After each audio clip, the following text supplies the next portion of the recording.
Financial ratios, financial ratios के type, profitability ratios को आज हम डिस्कस करेंगे. Let's move. First of all, types of financial ratios. Types of financial ratios, there are five basic types of ratios: profitability ratios, liquidity ratio, solvency ratio, equity ratio and valuation ratios. ये types का basic introduction हम previous lecture में दे चुके हैं. आज हम one by one in lectures में one by one detail different types को हम डिस्कस करेंगे. First is profitability ratios. आज हम ओवरऑल प्रॉफिटेबिलिटी रेशियोज के बारे में बात करेंगे. Let's move. Purpose of profitability ratios, क्या पर्पस है, क्यों प्रॉफिटेबिलिटी रेशियोज की कैलकुलेशन होती है, टाइप्स ऑफ प्रॉफिटेबिलिटी रेशियोज, कितनी टाइप्स है प्रॉफिटेबिलिटी रेशियोज के, कितने टाइप से हम प्रॉफिटेबिलिटी रेशियोज को कैलकुलेट कर सकते हैं, उनके formulas and meaning of profitability ratios and last MCQs. First of all, purpose of profitability ratio. How good a company is at making money. Company कितनी अच्छे तरीके से पैसा कमा रही है, कितना प्रॉफिट बना रही है, कितने पैसे बना रही है, हाउ गुड, कितने अच्छे तरीके से, कितनी एबिलिटी है. प्रॉफिटेबिलिटी मींस के प्रॉफिट की एबिलिटी कितनी है कि कंपनी पैसा बना सके. Company comparative position in the market, company की मार्केट के अंदर वर्थ क्या है, क्या पोजीशन है, क्या कंपनी को कोई पहचानता भी है, कोई कस्टमर गुडविल या सप्लायर से, वेंडर से कोई रिलेशनशिप है, क्या कंपेरेटिव पोजीशन है, क्या उस कंपनी की प्रोडक्ट को मार्केट में एक्सेप्ट किया जाता है. Income statement is the source of income and expenses. इस प्रॉफिटेबिलिटी में प्रॉफिट की बात जब आ रही है तो इनकम एंड एक्सपेंस की बात होगी.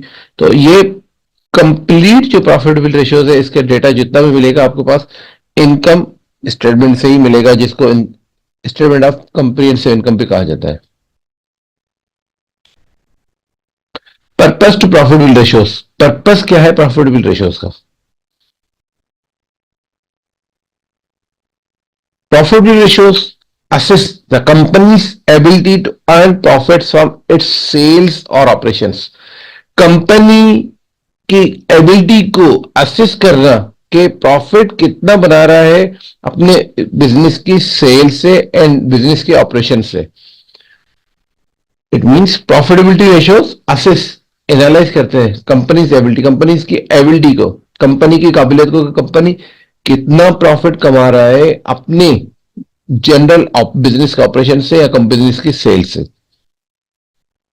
Profitability ratios indicate how effectively a company generate profit and value for shareholders. Profitability ratio आपको इंडिकेट करता है कि कितना इफेक्टिवली वो प्रॉफिट जनरेट कर रहा है और शेयर होल्डर्स की वैल्यू कितनी इंक्रीज कर रहा है, जो इन्वेस्टर से, क्योंकि अल्टीमेट जो है वो प्रॉफिट आपका पार्ट है कैपिटल का, तो कैपिटल का पार्ट, कैपिटल का हिस्सेदार है शेयर होल्डर्स. तो जितना प्रॉफिट आप बना रहे हैं, कितनी इफिशिएंटली आप प्रॉफिट जनरेट कर रहे हैं, किसकी वैल्यू के लिए, शेयर होल्डर्स की वैल्यू के लिए.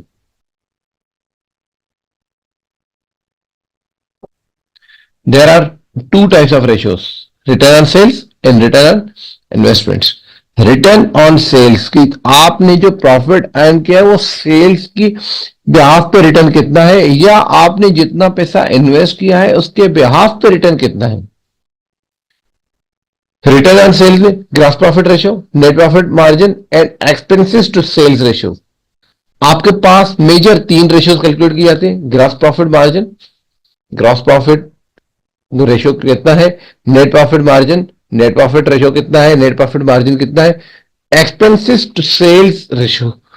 आप जितने एक्सपेंसेस कर रहे हैं उसके ब्याज पे सेल्स के हिसाब से कितने रेशियोज हैं, कितना परसेंटेज है. रिटर्न ऑन इन्वेस्टमेंट, इन्वेस्टमेंट पे, रिटर्न ऑन एसेट्स, एसेट्स पे कितना रिटर्न आ रहा है. Return on capital employed, capital employ कितना कैपिटल आपने लगाया है, इन रिटर्न ऑन इक्विटी. हम डिटेल से capital employed, equity and assets को डिस्कस करेंगे. Let's move. First of all, return on sales. Return on sales के लिए आपके पास फर्स्ट जो रेशियो था gross profit ratio. Gross profit ratio का मकसद कि आपके पास ग्रास प्रॉफिट रेशियो कैलकुलेट करने का जो फॉर्मूला है, ग्रास प्रॉफिट जो आपने कैलकुलेट किया divide by sales multiply by 100, कि सेल्स में कितना आपने जो सेल्स की, जो रेवेन्यू आपने जनरेट किया उसमें कितना परसेंट ग्रास प्रॉफिट है. It shows the trading profit earned by a company from sales and it's compared to last year के कंपेयर के हिसाब से या करंट ईयर के कंपनी ने सेल्स में कितना प्रॉफिट, कितना परसेंट ट्रेडिंग प्रॉफिट है, ये शो करता है gross profit ratio. Higher price lower production cost. अगर प्राइस हायर होगी और लो प्रोडक्शन कॉस्ट होगी तो यकीनन आपके पास प्रॉफिट रेशियो हायर होगा. Higher price superior quality. Price तो हायर है, हायर प्राइस की वजह से क्यों एक्सेप्टेबल होता है, just like Apple, iPhone, iPhone की क्वालिटी सुपीरियर क्वालिटी की वजह से हायर प्राइस, इवन तो उनकी भले लोअर प्रोडक्शन कॉस्ट लोअर हो, मगर हायर प्राइस सिर्फ और सिर्फ एक्सेप्टेबल है कि सुपीरियर क्वालिटी है, दूसरों से सुपीरियर है इसलिए उसकी प्राइस ज्यादा है. सेकंड चीज सुपीरियर ब्रांड्स या कोई ब्रांड्स का नाम अज्यूम करें आपने गारमेंट्स के अंदर डाइनर, कैलिफोर्न, कैलिफोर्निया, इस टाइप के कंप्यूटर्स के अंदर एचपी, ये कुछ ऐसी ब्रांड्स हैं जिसका पता है कि इसकी ब्रांड्स ये नॉर्मली दूसरी इनके कंपटीटर से प्राइस इनकी ज्यादा होगी क्योंकि इनकी क्वालिटी ज्यादा होगी, क्योंकि ये ब्रांड्स हैं इसके अंदर कोई डिफेक्ट आने के चांसेस बहुत कम है. या एक और लास्ट ऑप्शन हो सकता है एक्सक्लूसिव टेक्नोलॉजी. जो टेक्नोलॉजी इस ब्रांड्स में है वो किसी और में नहीं. जो ब्रांड्स के अंदर आपके पास प्राइस हायर क्यों पे करते हैं, या तो क्वालिटी या ब्रांड्स या कोई एक्सक्लूसिव टेक्नोलॉजी, इसके अलावा किसी अंदर किसी और के पास ये टेक्नोलॉजी है ही नहीं.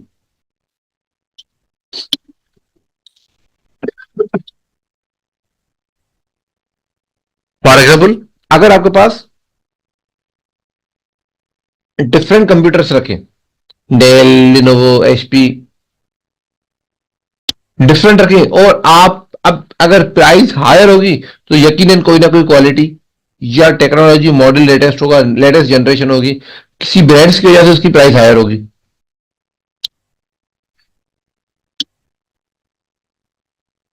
या तो हायर प्राइस या लोअर कॉस्ट जो है वो प्रोडक्शन स्केल्स, जितने ज्यादा यूनिट आप बनाएंगे उस हिसाब से आपकी कॉस्ट जो है वो मैन्युफैक्चरिंग कॉस्ट पर यूनिट जो है वो लोअर हो जाएगी. जब बहुत ज्यादा यूनिट बना रहे हैं जस्ट लाइक गारमेंट फैक्ट्री में सिमिलर टाइप का अगर एक सूट खुद स्टिच करना चाहें तो उसकी प्राइस आपको ज्यादा मिलेगी, मगर वही अगर आप रेडीमेड में रेडी जो कंपनी ने बना के दिए तो उसकी कॉस्ट, उसकी प्राइस मार्केट में कम है क्योंकि उसकी कॉस्ट भी लोअर होगी. क्यों लोअर होगी?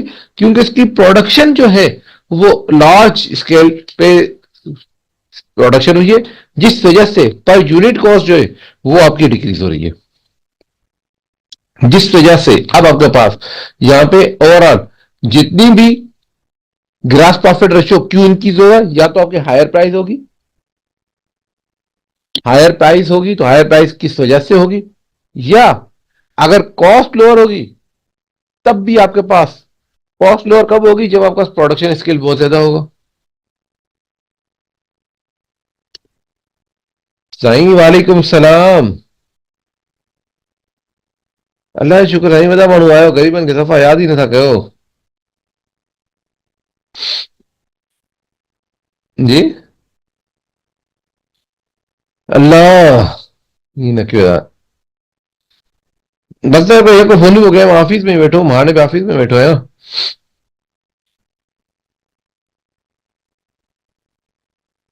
सफाई में को भी हो माशाल्लाह.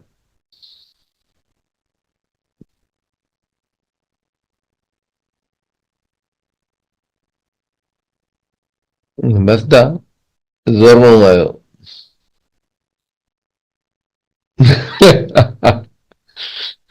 साहब 12 में आपको माइए बरसा वञे तो ये तो ॿुधाए. माई बरसां वञी सुम्ही त कोई न कोई ॿार कया कया कंदो ई कंदो.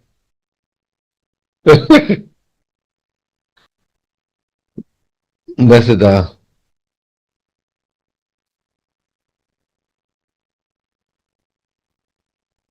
बस पोइ इहा ॻाल्हि असांजे दोस्त हिकिड़ो बि चवंदो आहे जामिया किताबनि वारो चवंदो आहे मुंहिंजो बेड हेठि नहीं करे आ माइक चवंदा जॾहिं मूड हुजे त हली ईंदी करे हेठि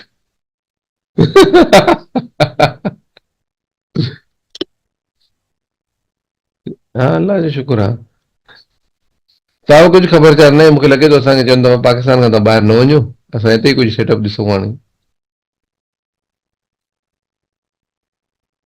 बसि त हाणे छा कयूं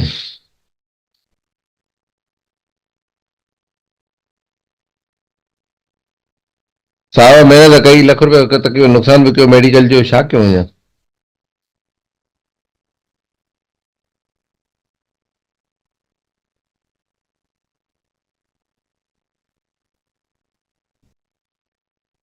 बसि दुआ कर सुभाणे वेंदो मां आख़िरी दफ़ो बाबा छा आहे मसइलो तव्हांजो ॾिसूं छा था चवनि चलो चलो most welcome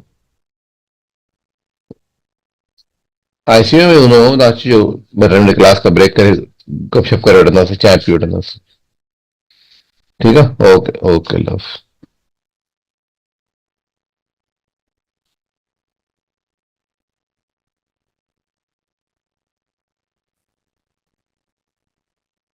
gross profit ratio के बाद नेक्स्ट रेशियो है आपके पास नेट प्रॉफिट रेशियो जो हम प्रॉफिट लॉस अकाउंट में पहले ग्रॉस प्रॉफिट कैलकुलेट किया था पहले उसकी रेशियोज कैलकुलेट किए अब नेट प्रॉफिट रेशियो का फॉर्मूला क्या है net profit divide by sales कितना प्रॉफिट हुआ है उसकी सेल्स के divide by sales multiply by 100 करेंगे तो आपके पास परसेंटेज आ जाएगा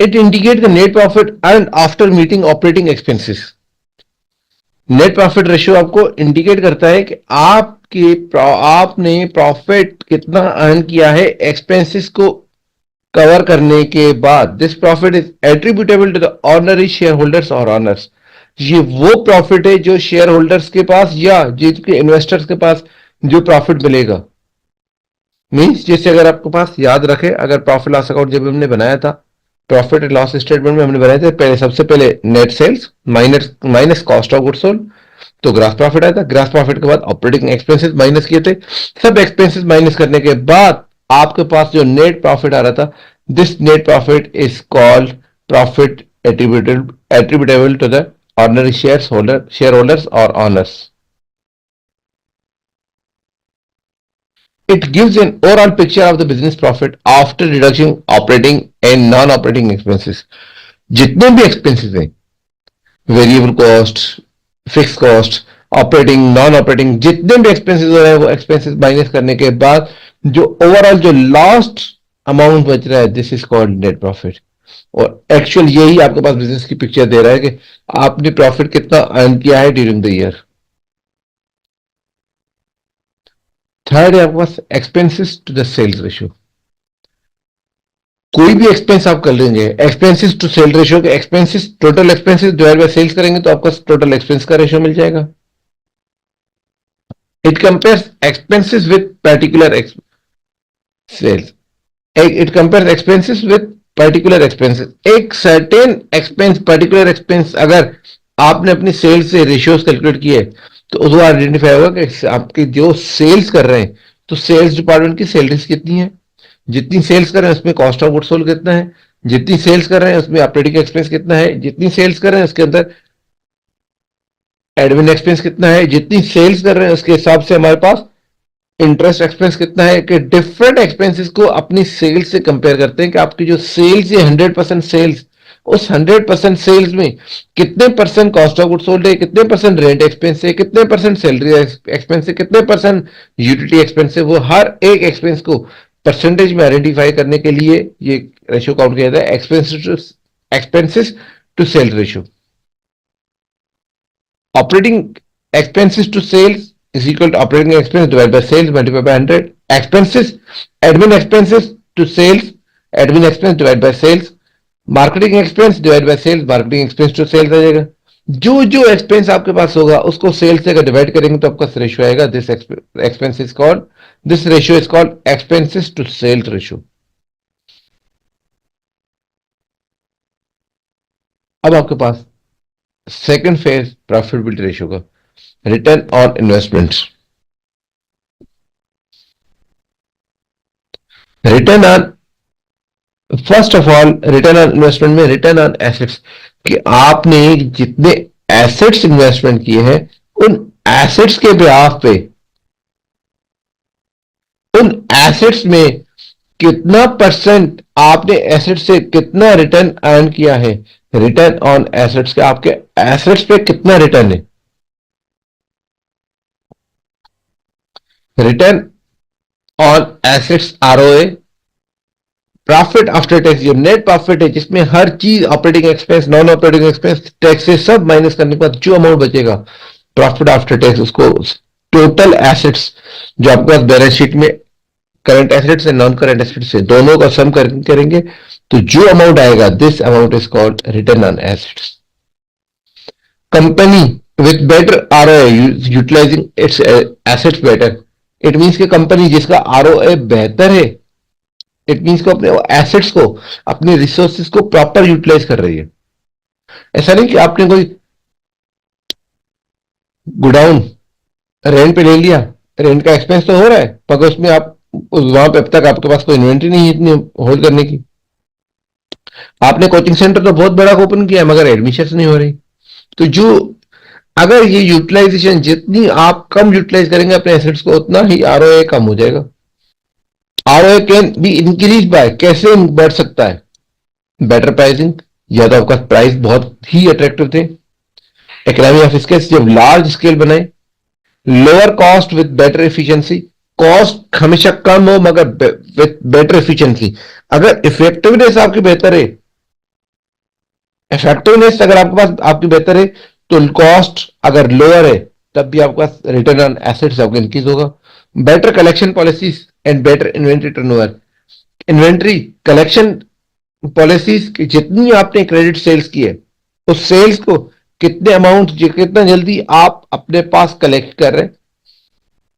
क्योंकि जो प्रीवियस लेक्चर में हमने पढ़ा था, अगर बेड डेट्स होंगे तब एक्सपेंस इंक्रीज होंगे, बेड डेट्स अगर वो कलेक्शन पॉलिसी आपकी सही नहीं होगी तो बेड डेट्स होंगे, टाइम यकीनन कस्टमर के पास ज्यादा होगा, पे करने की टाइम पीरियड जो है वो ज्यादा होगा। अगर वो कंपनी के पास, अगर आपके पास कलेक्शन का पीरियड कम है तो अल्टीमेट जितना टाइम पीरियड लॉन्ग टाइम होगा उतना ही बेड डेट्स होने के चांसेस है। जितना अमाउंट बेड डेट्स होगा उतना ही अमाउंट आपका प्रॉफिट कम होगा, जितना प्रॉफिट कम होगा उतना आपके पास रिटर्न ऑन एसेट्स कम होगा। सेम चीज एसेट्स की कलेक्शन या इन्वेंट्री टर्नओवर, जितना आपने टर्नओवर इन्वेंट्री कम यूज की, ज्यादा इन्वेंट्री तो रख दी आपने मगर आपने यूजेज ही नहीं है, कस्टमर का ऑर्डर ही नहीं है, तो आपके पास जितनी ज्यादा इन्वेंट्री होगी उतना ही ज्यादा आपने होल्ड पैसा रखा हुआ है, जितना पैसा होल्ड रखा हुआ है उस इन्वेंट्री की cost, carrying cost and ordering cost, जो आपने स्टॉक रखने के लिए, जो कैरी करने के लिए जो आपने कॉस्ट पे की है, उस कॉस्ट की वजह से आपकी इन्वेंट्री, अगर ट्रेंड ज्यादा स्टॉक आपके पास पड़ा हुआ है तो यकीनन आपका कैरिंग कॉस्ट इंक्रीज होगी, जितनी कैरिंग कॉस्ट इंक्रीज होगी उतना ही आपके पास कैरिंग कॉस्ट इंक्रीज होगी, मतलब कि स्टोर में स्टॉक होल्ड करने का टाइम पीरियड जितना होगा, जितना अमाउंट ज्यादा होगा उतनी ज्यादा रिस्क होगी, जितनी रिस्क ज्यादा होगी उतना ही ज्यादा उसकी ज्यादा उतनी कॉस्ट होगी, जितनी कॉस्ट ज्यादा होगी और जितनी ज्यादा कॉस्ट मीन से जितनी ज्यादा एक्सपेंस होंगे उतना ही ज्यादा आपका प्रॉफिट कम होगा, जितना प्रॉफिट कम होगा उतना रिटर्न ऑन एसेट्स कम होगा। नेक्स्ट है return on equity, profit after tax. देख लें इस पे, पहले वाले में हम जितनी बात भी कर रहे थे वो सेल्स की बात कर रहे थे, अब आपके पास जो main return on equity profit जो है वो आपका सेम है, इक्विटी के ऊपर means honours equity means capital के ऊपर कितना रिटर्न आपने, कैपिटल अगर आपने 1 लाख रुपए लगाया है तो इस 1 लाख रुपए में प्रॉफिट कितना कमाया है आपने, कितने परसेंट कमाया है। It shows the return on amount invested by the owner in company, ये बेसिकली आपके पास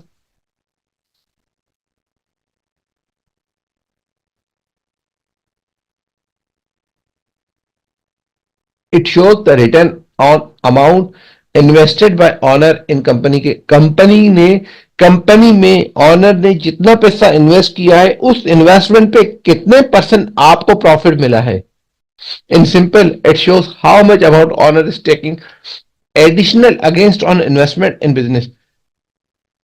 आपके पास जो बिजनेस का ऑनर है वो कितना पैसा अर्न कर रहा है, किस पे आप पे, जितनी इन्वेस्टमेंट की है उस इन्वेस्टमेंट के एडिशनल अमाउंट उसको कितना मिल रहा है। This is called return on equity.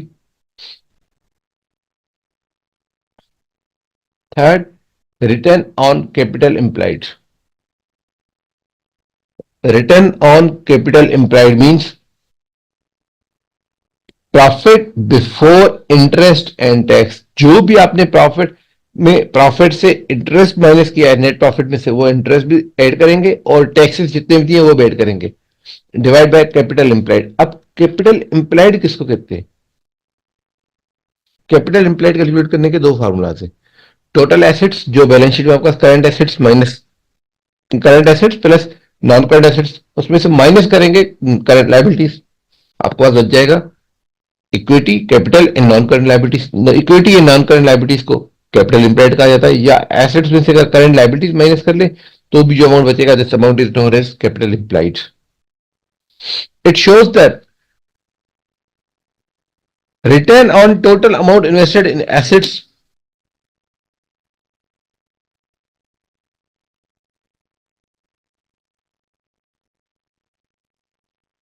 it shows the return on total amount invested in assets through long term resources means equity जो ऑनर के पैसे लगा हुआ है, या जो लॉन्ग टर्म आपके पास जितना भी अमाउंट लगा हुआ है नॉन करंट लायबिलिटीज, उस अमाउंट को कैलकुलेट करते हैं कि उस पे अमाउंट पे कैपिटल पे और उसके नॉन करंट लायबिलिटीज पे कितना रिटर्न है।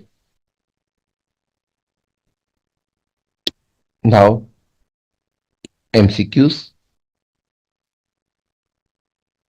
What does gross profit margin indicate? Gross profit margin क्या इंडिकेट करता है? प्रॉफिटेबिलिटी, लिक्विडिटी, इफिशिएंसी और solvency. Profitability, option A is correct. What does the return on equity, return on equity ratio measures? क्या major करते हैं? Profitability, liquidity, efficiency और solvency. ये भी आपके पास प्रॉफिटेबिलिटी को आइडेंटिफाई करते हैं। Which ratio is indicator? Which ratio is an indicator of how efficiently a company uses its assets to generate profit? Debt to equity ratio, current ratio, return on assets, gross profit margin, return on assets. Option C is correct. D. Which ratio measures the ability of a company to meet its long-term obligations? Which ratio measure the ability of a company to measure to meet its long-term obligations?